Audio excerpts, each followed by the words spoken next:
माँ का देहांत और अलौकिक तावीज़। मेरी माँ की सबसे बड़ी इच्छा मेरे बड़े भाई के विवाह की थी। आह! जब मैं अनंत की पत्नी का मुख देखूंगी, तब मुझे इस धरती पर ही स्वर्ग मिल जाएगा। इन शब्दों में माँ को अपने वंश को आगे चलाने की प्रबल भारतीय भावना व्यक्त करते मैं प्राय सुनता था। अनंत की सगाई के समय मैं लगभग 11 वर्ष का था।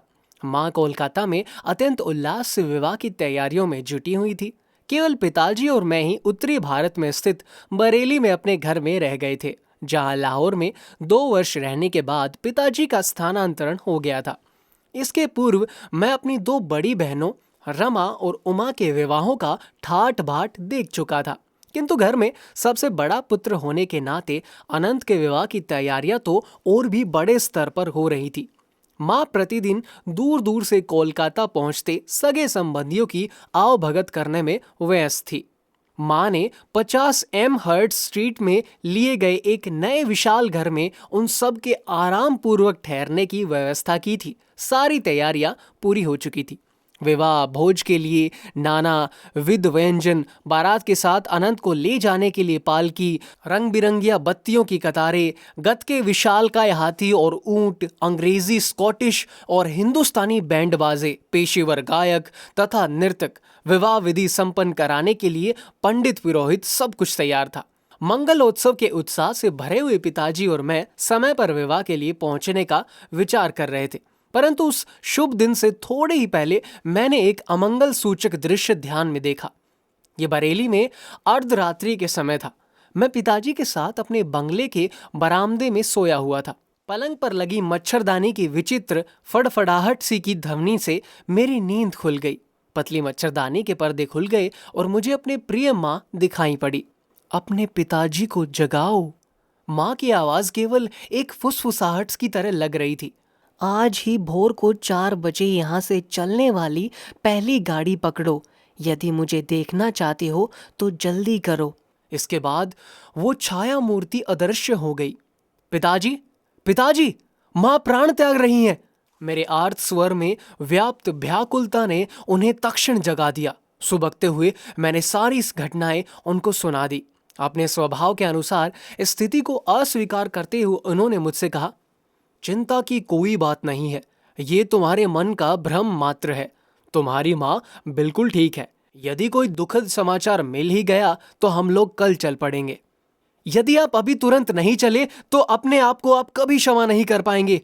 तीव्र व्यथा के कारण मेरे मुंह से ये शब्द भी निकल पड़े, और न ही आपको मैं कभी क्षमा करूंगा। विषादपूर्ण प्रातःकाल स्पष्ट संदेश लेकर आया। मां गंभीर रूप से अस्वस्थ, विवाह स्थगित, तुरंत आइए। पिताजी और मैं हतबुद्धि होकर निकल पड़े। रास्ते में जहां गाड़ी बदलनी पड़ती थी, वहां मेरे एक चाचा हम लोगों से मिले।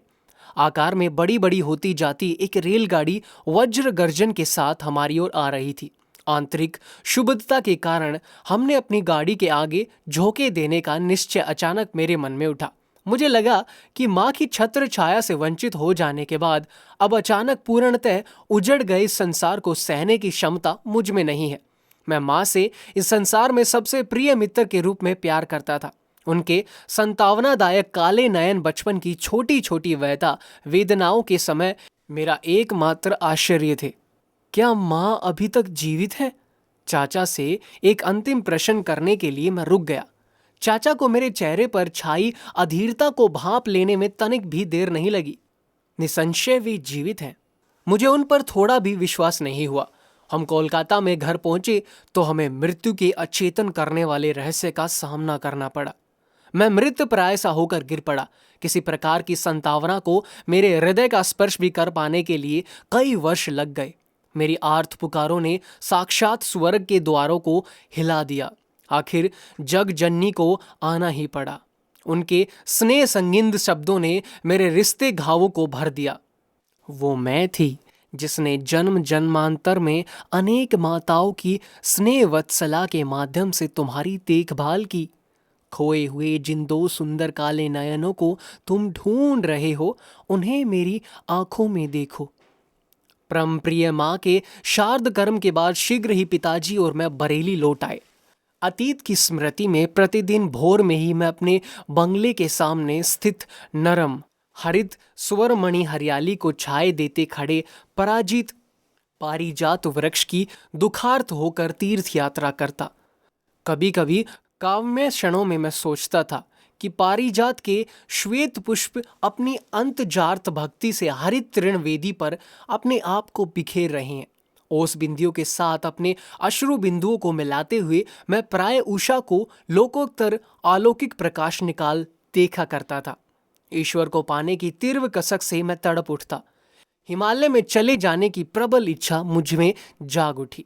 मेरे एक चचेरे भाई हिमालय की पावन पर्वत श्रेणियों की यात्रा कर हमारे यहाँ बरेली आए।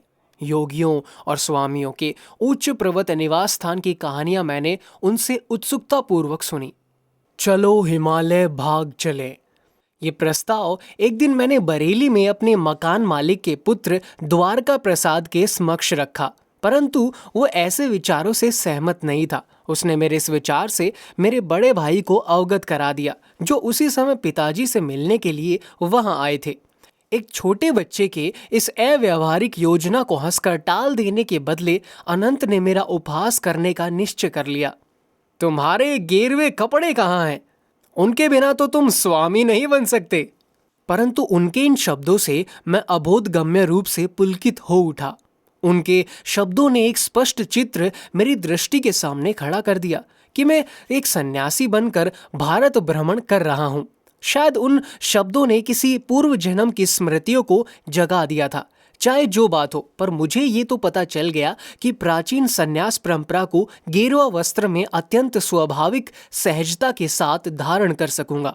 एक दिन द्वारका के साथ बातचीत करते हुए मैंने अनुभव किया कि हिमस्खलन के समान प्रचंड वेग से ईश्वर प्रेम की धारा मुझ में उतर रही है। इसके फलस्वरूप शब्दों का जो धारा प्रवाह मुझ में बहने लगा, उसकी ओर द्वारका का तो विशेष ध्यान नहीं था, पर मैं पूरे मन से अपने आप को सुन रहा था।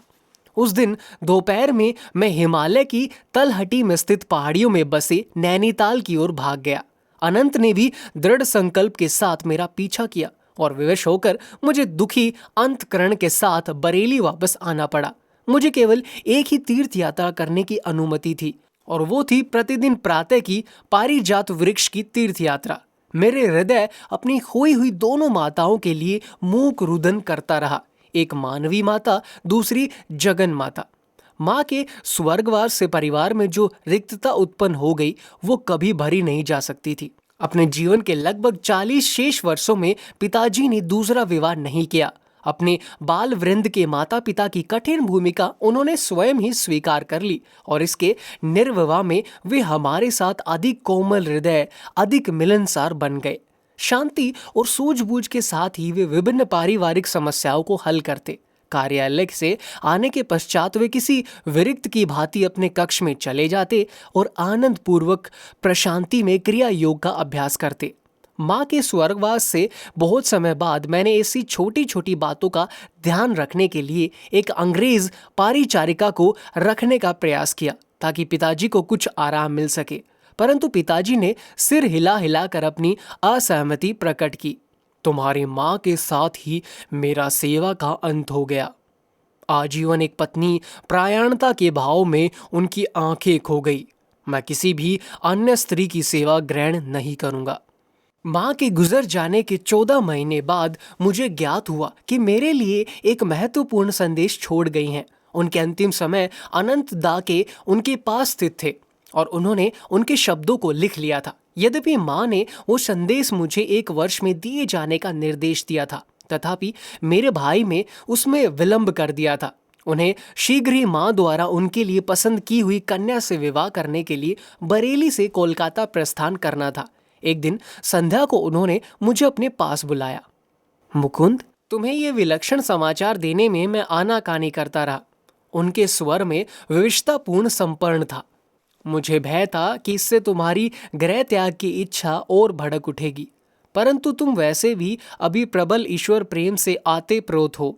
अभी हाल ही में जब मैं तुम्हें हिमालय जाते हुए रास्ते से पकड़ लाया, तभी मैंने एक निश्चित संकल्प कर लिया। मुझे किसी भी परिस्थिति में अब अपना पवित्र वचन निभाने में देर नहीं करनी चाहिए। मेरे भाई ने मुझे एक छोटी सी डिबिया दी और माँ का संदेश मुझे सुनाया।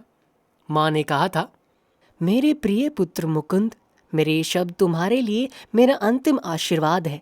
अब वो समय आ गया है जब तुम्हारे जन्म के पश्चात घटी अलौकिक घटनाओं से तुम्हें अवगत करा देना चाहिए। जब तुम मेरी गोद में एक नन्हे से शिशु मात्र थे, तभी मुझे तुम्हारे निहित मार्ग का पता चल गया था। मैं तुम्हें वाराणसी में अपने गुरु के घर लाई थी। वहाँ शिष्यों की भीड़ की ओट में लगभग छिपे हुए मैं ध्यानस्थ लाहिड़ी माशे को कठिनता से देख पा रही थी। तुम्हें थपकियां देते देते मैं मन ही मन प्रार्थना करती जा रही थी कि गुरुदेव को वहाँ हमारी उपस्थिति का ज्ञान हो जाए और वे तुम्हें आशीर्वाद दें।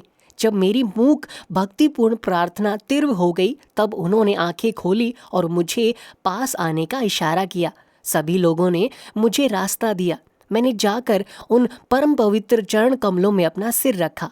लाहिड़ी माशे ने तुम्हें अपनी गोद में लिया और आध्यात्मिक दीक्षा के रूप में तुम्हारे ललाट पर अपना हाथ रखा।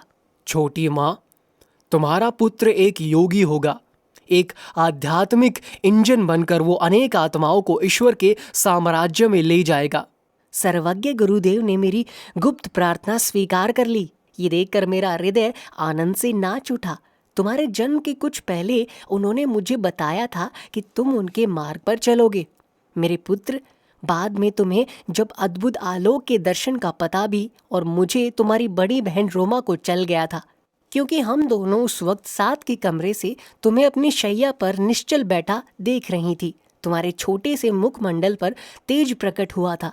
तुम भगवान को खोजने के लिए हिमालय में जाने की बात कर रहे थे। तब तुम्हारी आवाज में अत्यंत दृढ़ निश्चित ध्वनित हो रहा था। इन सब माध्यमों से मेरे पुत्र, मैं समझ गई थी कि तुम्हारा मार्ग सांसारिक महत्वाकांक्षाओं से दूर है। मेरे जीवन की एक अद्वितीय घटना ने तो इस पर निश्चितता की मुहर लगा दी। वही घटना आज मुझे मृत्युशैया से ये संदेश तुम्हें देने के लिए विवश कर रही है। ये घटना है पंजाब में एक साधु के दर्शन की। जब हमारा परिवार लाहौर में रहता था, तब एक दिन प्रातःकाल नौकर मेरे कमरे में आया। मालकिन, एक अजीब साधु द्वार पर आया है। कहता है कि उसे मुकुंद की माँ से ही मिलना है। इन सीधे सरल शब्दों से मेरे भीतर कोई तार झिंकृत हो उठा। मैं तुरंत साधु से मिलने बाहर गई। उनके चरणों में प्रणाम करते समय मैं समझ गई कि मेरे सामने कोई सच्चा सिद्ध पुरुष खड़ा है। उन्होंने कहा, माता, महान गुरुजन तुम्हें ये बता देना चाहते हैं कि इस पृथ्वी पर तुम्हारा वास अब अधिक दिन नहीं रहेगा। तुम्हारी अगली बीमारी तुम्हारे लिए अंतिम सिद्ध होगी। इसके पश्चात थोड़ी देर वे मौन रहे। उस मौन के दौरान मैंने कोई भय या संकट नहीं, बल्कि महान शांति अनुभव की। अंततः वो फिर कहने लगे, तुम्हें अपने पास अमानत के रूप में रखने के लिए चांदी का एक तावीज दिया जाएगा। वो आज मैं तुम्हें नहीं दूंगा। मेरे सत्य को प्रमाणित करने के लिए कल जब तुम ध्यान कर रही होगी, तब वो तुम्हारे हाथों में मूर्त रूप धारण कर लेगा। जब तुम्हारे मृत्यु की घड़ी निकट आएगी, तब तुम्हें वो तावीज अपने बड़े बेटे अनंत को देकर उसे बताना होगा कि 1 वर्ष तक वो उस तावीज को अपने पास रखे और तत्पश्चात तुम्हें तुम्हारे द्वितीय पुत्र को दे। महापुरुषों से प्राप्त उस तावीज के मर्म को मुकुंद समझ लेगा। उसे वो तावीज तब मिलना चाहिए जब वो सारी सांसारिक आशा आकांक्षाओं का प्रतियाग कर प्राणपण से ईश्वर की खोज करने के लिए प्रस्तुत हो रहा हो। तब वो तावीज कुछ वर्षों तक उसके पास रह चुका होगा। जब उसका उद्देश्य पूरा हो चुका होगा, तब वो अपने आप अदृश्य हो जाएगा। गुप्त से अति गुप्त स्थान में भी वो रखा हो, तब भी वो जहां से आया था वहां वापस चला जाएगा। मैंने उस साधु को भिक्षा अर्पण कर परम भक्ति भाव से नमन किया। भिक्षा ग्रहण न कर मुझे आशीर्वाद देकर वो चले गए। अगले दिन संध्या को जब मैं हाथ जोड़कर ध्यान में बैठी थी, तब चांदी का एक तावीज मेरी हथेलियों के बीच प्रकट हो गया। जैसा साधु ने कहा था, उसके शीतल चिकने स्पर्श से मुझे उसके प्रकट होने का ज्ञान हो गया। मैंने 2 वर्षों से अधिक समय तक इसे सावधानी पूर्वक संभाल कर रखा, और जब इसे अनंत के पास छोड़े जा रही हूँ, मेरे लिए कोई शक मत करना, क्योंकि मुझे गुरुदेव ईश्वर की गोद में पहुंचा देंगे।